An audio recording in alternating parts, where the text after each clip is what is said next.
नमस्ते दोस्तों, मैं पंकज करन कैलिफोर्निया से बोल रहा हूँ। आज हम एक बहुत ही महत्वपूर्ण प्रश्न का सरल भाषा में जवाब देंगे आपको। भोजन खाने के बाद इंसुलिन का इंजेक्शन डोज क्यों नहीं देना चाहिए? ये लोग जो इंसुलिन पर हैं वो 2 तरह के इंसुलिन लेते हैं। एक तो लॉन्ग एक्टिंग लेते हैं, वो बेसल इंसुलिन होता है। लाइक लैंटस, ग्लारिजिन, वो ट्रेशीबा, उस तरह के लॉन्ग एक्टिंग इंसुलिन जो बॉडी के इंसुलिन सिक्रेशन को मिमिक करती है। और खाने के पहले प्री मील इंसुलिन शॉर्ट एक्टिंग लिया जाता है, ह्यूमलॉग, नोवोलॉग, एपिड्रा, फियास्प और बहुत तरह के प्रकार के आते हैं शॉर्ट एक्टिंग इंसुलिन। वो खाने के पहले लिया जाता है क्योंकि खाने में जो ग्लूकोज बढ़ता है उसको कंट्रोल करे, उसके पीक को कंट्रोल करे। लेकिन कुछ लोग ऐसे हैं, वो खाने के 2 घंटे के बाद फिर चेक करते हैं ब्लड शुगर ज़्यादा है, और फिर इंसुलिन ले लेते हैं। तो ये जो पोस्ट इंसुलिन जो बोलस का चक्कर है, इसको बंद करना बहुत ज़रूरी है क्योंकि काफ़ी डेंजरस होता है। यह गलती बहुत से लोग करते हैं। इसका परिणाम लो शुगर, हाइपोग्लाइसीमिया, डिजीनेस, चक्कर आना, रात में ब्लड शुगर लो हो जाना, ब्लड शुगर का up and down roller coaster हो जाना, वो सब आपके स्वास्थ्य के लिए अच्छा नहीं है। देखिए, प्रेडिक्टेबल ग्लूकोज को बहुत ज़रूरी है। आप ग्लूकोज के नंबर को चेंज नहीं कर सकते हैं। अगर नंबर आपका हमेशा परसिस्टेंटली ज़्यादा है, इसका मतलब ये है कि आपका जो बेसल इंसुलिन है उसके डोज को चेंज करना है या आपके खाने को चेंज करना है। लेकिन आप मील के बाद कम से कम 4 घंटे तक कोई शॉर्ट एक्टिंग एक्स्ट्रा इंसुलिन नहीं ले सकते हैं क्योंकि आप कंट्रोल करना चाह रहे हैं, उसका परिणाम बुरा होगा। तो उसके बारे में हम बात करते हैं, लेकिन ये तो कॉमन प्रॉब्लम है। हम तो अपने पेशेंट को काफ़ी बैठ कर समझाते हैं, लेकिन मैं इसका वीडियो बना करके आप लोगों की मदद करना चाहता हूँ ताकि अगर आप ऐसा सोचते हैं तो नहीं करें। लॉजिकली आप सोचिए तो लगता है कि भाई हाँ सही है, अगर ब्लड शुगर ज़्यादा है तो क्यों नहीं एक्स्ट्रा ले लें और उसको हम कंट्रोल कर दें। लेकिन आपको हम समझाएंगे क्यों लॉजिकली जो अच्छा लगता है वो सही नहीं है।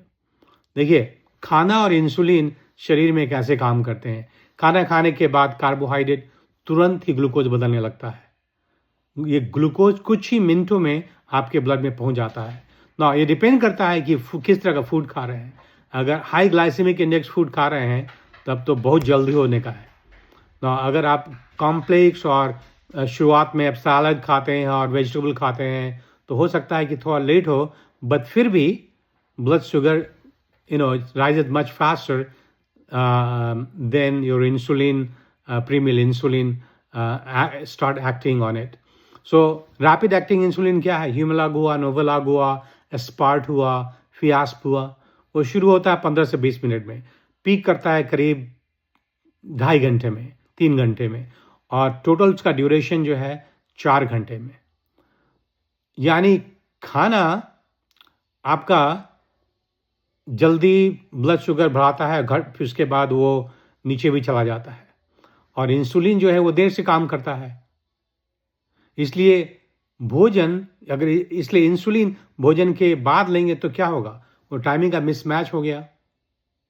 तो टाइमिंग का मिसमैच हो गया, जब इंसुलिन पीक करेगा आपका ब्लड शुगर तो कम होना शुरू हो गया है, तो फिर आपको लो ब्लड शुगर हो जाएगा, हाइपोग्लाइसीमिया हो जाएगा। अगर आप प्री मील इंसुलिन मिस कर गए हैं तो आपको 15 मिनट का चांस है। खाना मतलब 15 मिनट जो है खाना खाने के ख़त्म करने के पहले आप 15 मिनट चांस है आपके पास। आप अपना जो बोलस डोज है, प्री मील बोलस डोज जो स्लाइडिंग स्केल पर होता है, यूजुअली बेस्ड होता है, उसको अपना डोज डाल लें। अगर उसको मिस कर गए तो फिर मिस कर गए आप कोशिश कीजिए कि आप रिमाइंडर डालिए, अपना अलार्म लगाइए, और जो भी करना है आपको वो करें ताकि आप मिस नहीं करें। सो भोजन के बाद इंसुलिन लेने से होता क्या है? आप अगर भोजन के बाद इंसुलिन लेते हैं तो ब्लड शुगर पहले ही ऊपर जा चुका होता है। इंसुलिन की क्रिया बाद में शुरू होती है। फिर इंसुलिन पीक पर पहुंचता है जब ग्लूकोज नीचे चला आता है। तो उससे होता है लो ब्लड शुगर, उससे आपको हाइपोग्लाइसीमिया होगा, चक्कर आएगा, स्वेटिंग आएगा, भूख लगेगी, कुछ लोग तो बेहोश भी हो सकते हैं। इसलिए इसका ध्यान रखना काफ़ी ज़रूरी है। देखिए, दूसरी बात समस्या होता है इंसुलिन स्टैकिंग।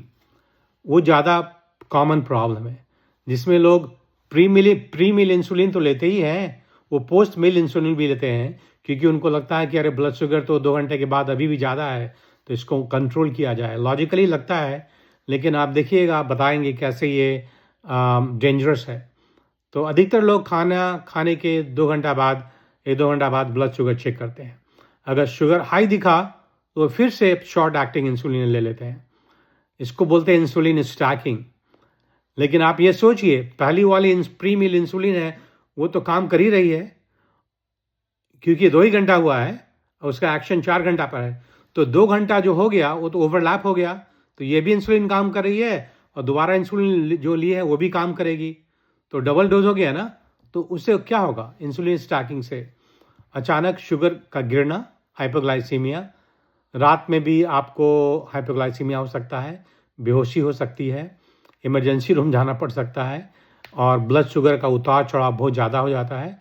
इससे आपके ब्लड वेसल्स में डैमेज होता है, क्योंकि जितना ज़्यादा फ्लक्चुएशन होगा, ग्लूकोज वेरिएबिलिटी होगी, उतना डैमेज होगा। आपका वजन भी बढ़ेगा और आपको जो है भूख की समस्या भी लगी रहेगी। इसलिए यही कारण है कि भोजन के बाद करेक्शन इंसुलिन नहीं करना चाहिए ना। अमेरिकन डायबिटीज एसोसिएशन और एंडोक्राइनोलॉजी एसोसिएशन अमेरिका में वो बोलते हैं कि 4 घंटे के बाद अगर फिर भी ज़्यादा है तो आप करेक्ट कर सकते हैं। मैं आपको ये बतलाऊंगा कि अगर कंसिस्टेंटली आपका ब्लड शुगर हाई दिख रहा है 2 घंटा, 3 घंटा, 4 घंटा, अगर आप कंटिन्यूस ग्लूकोज मॉनिटरिंग लगाते हैं, तब तो फिर आपको हाथ में कुछ पोक करने का ज़रूरत है नहीं। आपको मीटर में मिल जाएगा और उसके ऐप में मिल जाएगा कितना ब्लड शुगर है। अगर परसिस्टेंटली हाई है, इसका मतलब ये हुआ कि आपका बेसल जो लॉन्ग एक्टिंग इंसुलिन है, ग्लारिजिन, लैंटस, जो भी आप लेते हैं, उसका डोज बढ़ाना ज़रूरी है, क्योंकि उसमें कमी है, इसलिए आपका ब्लड शुगर 2 घंटा, 3 घंटा, 4 घंटा खाना खाने के बाद भी ज़्यादा रहता है। ओके, सो दूसरी बात है roller coaster blood sugar. Post meal insulin correction से होता क्या है कि एक पैटर्न बन जाता है। आपने ब्लड शुगर हाई था, आपने शॉर्ट एक्टिंग इंसुलिन लिया, करेक्शन किया, ब्लड शुगर फिर लो हुआ, क्योंकि स्टैकिंग हो गया। आप कुछ खाएंगे, मीठा खाएंगे, मिठाई खाएंगे, जूस पिएंगे, सोडा पिएंगे, फिर क्या हुआ? ब्लड शुगर ऊपर गया। तो ये सब जो है ना, ये रोलर कोस्टर ब्लड शुगर, ये आपके लिए काफ़ी डेंजरस है। इससे आपका A1C खराब होगा, शुगर जो है कि स्थिर वो को अनस्टेबल रहेगा, स्थिरता नहीं बनेगा, और स्ट्रेस और थकान बढ़ेगा और वजन भी बढ़ेगा। देखिए, डायबिटीज़ कंट्रोल का मकसद होता है स्टेबल शुगर, नंबर को पीछा नहीं करना है। अगर कभी नंबर आगे पीछे, इसका मतलब जानिए और उसको ठीक कीजिए।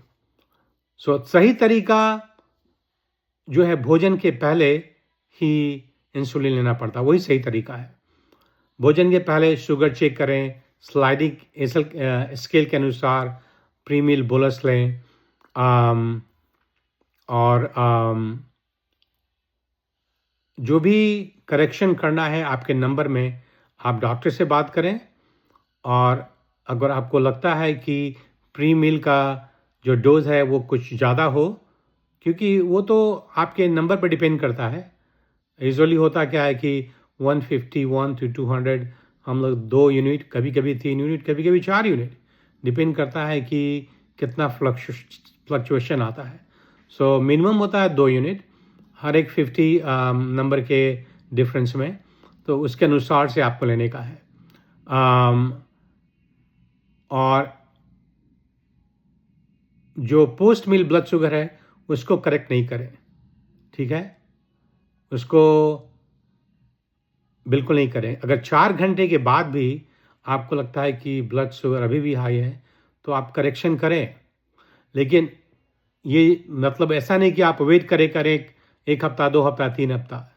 आप कुछ समय तक करेक्शन करें, लेकिन आपको अपने डॉक्टर से बात करना चाहिए और उनसे बात करके आपका जो बेसल इंसुलिन है, लॉन्ग एक्टिंग इंसुलिन, उसके डोज को चेंज करें, बढ़ाएँ और आप जो खा रहे हैं उस पर निगरानी रखें, उसको ठीक करें। हो सकता है कि आप हाई ग्लाइसेमिक फूड खा रहे हैं, हो सकता है कि आपका खाना खाने का तरीका बदल गया है, उसको चेंज करना है। ये सब ज़रूरी है।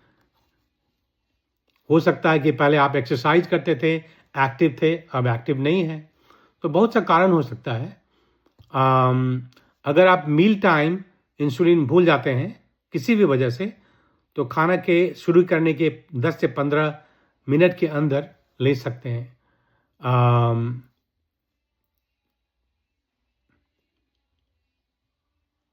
अच्छा, ये जो है पोस्ट मील करेक्शन कुछ लोगों के लिए काफ़ी खतरनाक है। जैसे हमारे एल्डरली हुए, जैसे कि जिनको किडनी का प्रॉब्लम है, जिनको कुछ डिमेंशिया वगैरह है, उनको मालूम नहीं है कि हाइपोग्लाइसीमिया का सिम्टम्स क्या हो सकता है। डेंजर सिचुएशन में वो हेल्प नहीं मांग सकते हैं। टाइप 1 डायबिटीज़ है, तो उसमें ज़्यादा चांस होता है हाइपोग्लाइसीमिया का। सो अमेरिकन डायबिटीज एसोसिएशन और endocrinology association of clinical endocrinology America में बोलते हैं कि भोजन के 4 घंटे तक कोई करेक्शन नहीं करें। 4 घंटे के बाद अगर अभी ज़्यादा है तो करेक्शन कर सकते हैं। और कार्ब काउंटिंग अगर कर सकते हैं, आजकल तो बहुत सारा ऐप है, आप डाउनलोड कर सकते हैं AI ऐप। उससे आपको मालूम चलेगा कि एक पिक्चर ले लें अपने खाने का, प्लेट का पिक्चर, और आपको बता देगा कि कितना कार्बोहाइड्रेट है, कितना प्रोटीन है, कितना फैट है। तो अब कार्बोहाइड्रेट काउंटिंग तो आसान हो गया पहले से। और ये ज़रूरी है कि आपके पास CGM है तो उसके ट्रेंड को देखें। उसमें TIR होता है, time in range. Time in range में आपका जो नंबर है वो 70% of the time between 70 to 180 होना चाहिए, 70 to 180। और ग्लूकोज वेरिएबिलिटी है वो जो है 30% से ज़्यादा नहीं होनी चाहिए, 30 से 35% मैक्सिमम। तो मील के बाद इंसुलिन करेक्शन एक साधारण लगने वाली गलती है, लेकिन इससे हाइपोग्लाइसीमिया का रिस्क ज़्यादा बढ़ता है, रोलर कोस्टर होता है, ब्लड फ्लक्चुएशन ज़्यादा होता है। इंसुलिन हमेशा मील के पहले लें, बाद में नहीं। तो एक तो लॉन्ग एक्टिंग इंसुलिन ही है, या सुबह में लेते होंगे या रात में लेते होंगे। और मील के पहले जो है शॉर्ट एक्टिंग इंसुलिन आपका नोवोलॉग, ह्यूमोलॉग, एपिड्रा, फियास्प, स्पार्ट, इस तरह का इंसुलिन लेना पड़ता है। तो ये वीडियो मैं आप लोगों के लिए बनाना चाह रहा था। मुझे उम्मीद है कि आप मेरी बात को समझे हैं और इससे आपको फ़ायदा होगा। और हमको कमेंट करके बताइए, और इस वीडियो को शेयर कीजिए अपने दोस्तों, अपने परिवारजनों से, जिनको इससे ज्ञान मिल सके और जिनसे वो अपने डायबिटीज़ को अच्छी तरीके से मैनेज कर सकें। Thank you for watching.